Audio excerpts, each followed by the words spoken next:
Hello friends, welcome to my new video. बहुत दिनों से मैं इस चैनल पे वीडियो अपलोड नहीं कर पा रहा था क्योंकि मेरे को टाइम नहीं मिल रहा था। और आपको एक और न्यूज़ देनी थी कि पहले मैं इस चैनल पे सिर्फ 10th की वीडियोस डाला करता था और अब से मैं इस चैनल पे 11th की भी वीडियोस अपलोड करने लगूँगा। और आज हम क्या पढ़ेंगे? आज हम पढ़ेंगे क्लास 11 का चैप्टर नंबर 4 जिसका नाम है मोशन इन अ प्लेन। उसका कुछ टॉपिक्स जैसे वेक्टर, टाइप्स ऑफ वेक्टर्स और आगे के जितने भी टॉपिक्स बचेंगे वो हम अगले वीडियो में पढ़ेंगे। तो चलिए वीडियो को स्टार्ट करते हैं।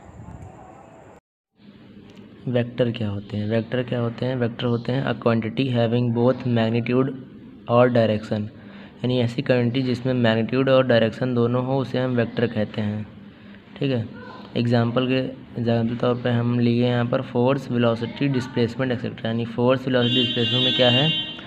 मैग्नीट्यूड और डायरेक्शन दोनों हैं, तो इसलिए ये क्या कहलाते हैं? वेक्टर। ठीक है। अब टाइप्स ऑफ वेक्टर पे आते हैं। टाइप्स ऑफ वेक्टर में पहला है equal vector.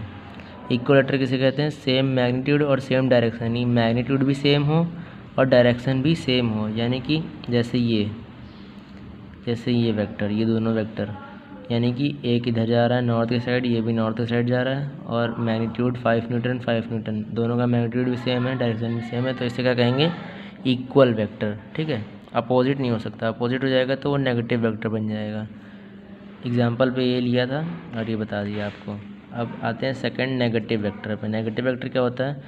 Same magnitude opposite direction, यानी कि मैग्नीट्यूड जो है वो सेम होता है लेकिन इसका जो डायरेक्शन होता है अपोजिट होता है। जैसे यहाँ पर सेम मैग्नीट्यूड और सेम डायरेक्शन था, वैसे यहाँ पर कुछ नहीं, बस खाली मैग्नीट्यूड तो सेम रहेगा लेकिन अब उसकी जो डायरेक्शन हो जाएगी वो अपोजिट, यानी एक साउथ तो ये दूसरा नॉर्थ, एक वेस्ट तो दूसरा ईस्ट, ऐसे। ठीक है। जैसे एग्जांपल में फोर्स है 5 न्यूटन नॉर्थ, तो सेकंड है फोर्स 5 न्यूटन साउथ, यानी कि एक साउथ की तरफ है एक नॉर्थ की तरफ है। अगर ये नॉर्थ समझ लो तो ये साउथ है, ये भी 5 न्यूटन है और ये भी 5 न्यूटन है, तो मैग्नीट्यूड सेम है लेकिन डायरेक्शन अपोजिट है, तो इसे कहेंगे नेगेटिव वेक्टर। अब आते हैं दूसरे एग्जाम्पल पे। X vector is equal to 10 metre और x vector is equal to -10 metre, यानी कि देखो माइनस जो है वो क्या रिप्रेजेंट करता है? नेगेटिव साइन को। इसी को एक नोट पॉइंट मैंने बना दिया है। इन vectors negative sign represent opposite direction. Vectors में जो होता है नेगेटिव साइन क्या रिप्रेजेंट करता है? अपोजिट डायरेक्शन को। ठीक है। थर्ड है हमारा कोप्लैनर वेक्टर। कोप्लैनर वेक्टर वो होता है जो एक सेम प्लेन पे लाई करे। वेक्टर इन सेम प्लेन, यानी कि दो वेक्टर हैं, जैसे एक ये वेक्टर और एक ये वेक्टर, ये हमारा है एक्स एक्सिस, ये वाई एक्सिस, ये दोनों एक सेम प्लेन पे लाई कर रहे हैं दोनों के दोनों, तो ये हो गए कोप्लैनर। जैसे ये दोनों सेम प्लेन पे लाई कर रहे हैं, डायरेक्शन मैग्नीट्यूड कुछ भी हो सकता है, उससे कोई फ़र्क नहीं पड़ता, बस खाली सेम प्लेन पे लाई करना चाहिए, उसे हम कहेंगे कोप्लैनर वेक्टर। ठीक है। अब आते हैं को इनिशियल वेक्टर। फोर्थ है हमारा को इनिशियल वेक्टर। को इनिशियल वेक्टर क्या होता है? Vector having same initial point, यानी ऐसा वेक्टर जिसका जो इनिशियल पॉइंट होगा वो सेम होगा, यानी कि यहाँ से स्टार्ट है तो सारे यहीं से स्टार्ट होंगे, चाहे डायरेक्शन अलग अलग चले जाएँ, उससे कोई फ़र्क नहीं पड़ता, उस खाली उसका जो इनिशियल पॉइंट है वो सेम होना चाहिए। जैसे एग्जाम्पल के तौर पर हम ले लेते हैं, आप जैसे कोचिंग जाते होंगे या तो फिर स्कूल जाते होंगे, स्कूल से बहुत सारे बच्चे निकलते हैं, उसी स्कूल से निकलते हैं ना, तो उसको पॉइंट हम मान लेते हैं, और उससे कुछ बच्चे इधर जाते हैं, कुछ बच्चे इधर जाते हैं, कुछ बच्चे इधर जाते हैं, तो ये कौन सा वेक्टर हो गया? को इनिशियल वेक्टर। ठीक है। अब आते हैं पैरेलल वेक्टर।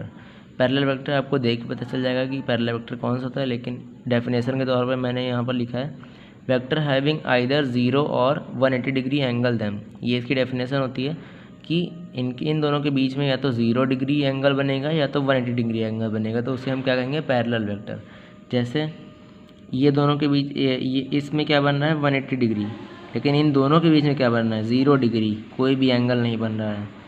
इन दोनों के बीच इसमें क्या बनना है? 180 डिग्री, लेकिन इन दोनों के बीच में 0 डिग्री, तो ये कौन से हो गए? Parallel vector. मैग्नीट्यूड डायरेक्शन कोई मायने नहीं रखता इसमें। और फिर दूसरा एग्जांपल देते हैं। देखो 180 डिग्री कैसे बनेगा? ये एक वेक्टर यहाँ तक हो गया, दूसरा वेक्टर ये हो गया, ये 180 डिग्री बना रहे हैं दोनों, तो ये हो गया पैरेलल वेक्टर। ये एक डायरेक्शन इधर और एक डायरेक्शन इधर 180 डिग्री बना रहे हैं, ये हो गया पैरेलल वेक्टर। ठीक है। अब आते हैं नोट के पॉइंट पे। Any vector can be shifted parallelly anywhere, यानी कि कोई भी अगर पैरेलल वेक्टर होगा उसे हम कहीं भी शिफ्ट कर सकते हैं पैरेलली, ऐसे नहीं। जैसे ये पैरेलल वेक्टर है तो इसे अगर हमें यहाँ पर शिफ्ट करना है तो ऐसे ही पैरेलल शिफ्ट करना पड़ेगा। अगर ऐसे शिफ्ट कर देंगे तो ये पैरेलल नहीं माना जाएगा, ठीक है। अब आते हैं दूसरे नोट के पॉइंट में, all equal and negative vectors. All equal and negative vectors are parallel but reverse is not true. यानी कि जितने भी इक्वल और नेगेटिव वेक्टर होते हैं वो पैरेलल होते हैं, लेकिन पैरेलल वेक्टर कभी भी इक्वल और नेगेटिव वेक्टर नहीं होते हैं। जैसे देखो, इक्वल वेक्टर क्या होते हैं? जिसमें सेम मैग्नीट्यूड और सेम डायरेक्शन हो। नेगेटिव वेक्टर जिसमें सेम मैग्नीट्यूड हो लेकिन डायरेक्शन अपोजिट हो। तो जैसे एक ये इक्वल वेक्टर हो गया, ये डायरेक्शन, और ये क्या कहते हैं, नेगेटिव वेक्टर हो गया। ये दोनों कौन से हो गए? Parallel vector. लेकिन पैरेलल वेक्टर कभी भी इक्वल वेक्टर नहीं हो सकते, यानी कि क्योंकि पैरेलल वेक्टर जो होते हैं वो ऐसे स्ट्रेट लाइन भी बनते हैं, 180 डिग्री बनाते हैं, तो ये कभी भी इक्वल वेक्टर नहीं हो सकते। 6 आते हैं unit vector. Vector having unit 1 magnitude, यानी ऐसे वेक्टर जिसकी यूनिट हो 1, उसे हम कहेंगे यूनिट वेक्टर, ठीक है। Representation of unit vector. Unit vector को हम कैसे रिप्रेजेंट करते हैं? ए कैप से रिप्रेजेंट करते हैं, या फिर ए वेक्टर अपॉन में मॉड ए वेक्टर, ठीक है। इसे हम मॉड कहते हैं, मॉडुलस। ये मैथ्स में पढ़ा होगा, अगर आपने मैथ्स की होगी तो इसे क्या कहते हैं? मॉडुलस, यानी कि मॉड ए वेक्टर अपॉन में ए मॉड वेक्टर, ठीक है। अब आते हैं 7 नल वेक्टर पे। नल वेक्टर क्या होता है? Vector having 0 magnitude. ऐसे वेक्टर जिसमें मैग्नीट्यूड हो ही ना, उसे हम कहेंगे नल वेक्टर, ठीक है। अब आते हैं रिप्रेजेंटेशन ऑफ वेक्टर पे। रिप्रेजेंटेशन ऑफ वेक्टर यानी कि वेक्टर को कैसे रिप्रेजेंट किया जाता है वो हम देखते हैं। एक्स वाई जेड 3 एक्सिस हैं। तीनों एक्सिस पे देखो, एक्स एक्सिस को हम आई कैप कहते हैं, वाई एक्सिस को हम जे कैप कहते हैं, और जेड एक्सिस को हम के कैप कहते हैं, ठीक है। तो ए पॉइंट हमको दिया गया है 2, 3, 4। इसको रिप्रेजेंट कैसे करेंगे? 2 है एक्स एक्सिस पे, 3 है वाई एक्सिस पे, 4 है जेड एक्सिस पे। तो 2 आई कैप आई से रिप्रेजेंट किया जाता है, 2 जे कैप जे से कैप रिप्रेजेंट किया जाता है, 4 के कैप यानी जेड के से कैप रिप्रेजेंट किया जाता है, ठीक है। तो ऐसे इसको रिप्रेजेंट करेंगे, प्लस लगा देंगे और जो भी कैप मतलब कि जिस एक्सिस पे होगा उसका कैप लगा देंगे, ठीक। अब आते हैं बी वेक्टर पे। बी वेक्टर क्या है? 3, -1, 4, यानी कि 3 आई कैप माइनस जे कैप प्लस 4 के कैप, ठीक है। ये ऐसे रिप्रेजेंट करते हैं। अब सी पे आते हैं 0, 3, 0। तो ये क्या है? 0 आई कैप प्लस 3 जे कैप प्लस 0 के कैप, ऐसे इसे रिप्रेजेंट करेंगे। ऐसे भी लिख सकते हैं 3 जे कैप, क्योंकि ये दोनों तो 0 हैं, तो इसे 3 जे कैप भी लिख सकते हैं, ठीक है। 3 जे कैप भी इसे लिख सकते हैं। अगर आपको वीडियो अच्छी लगी हो तो लाइक कर दीजिए, चैनल सब्सक्राइब कर लीजिए और बेल आइकन प्रेस कर लीजिए, ताकि जल्द से जल्द आप तक नोटिफिकेशन पहुंच जाए। और जो भी टॉपिक आपको पढ़ना है वो उस टॉपिक का नाम कमेंट में लिख दीजिए, ताकि मैं उस पर वीडियो बना सकूं।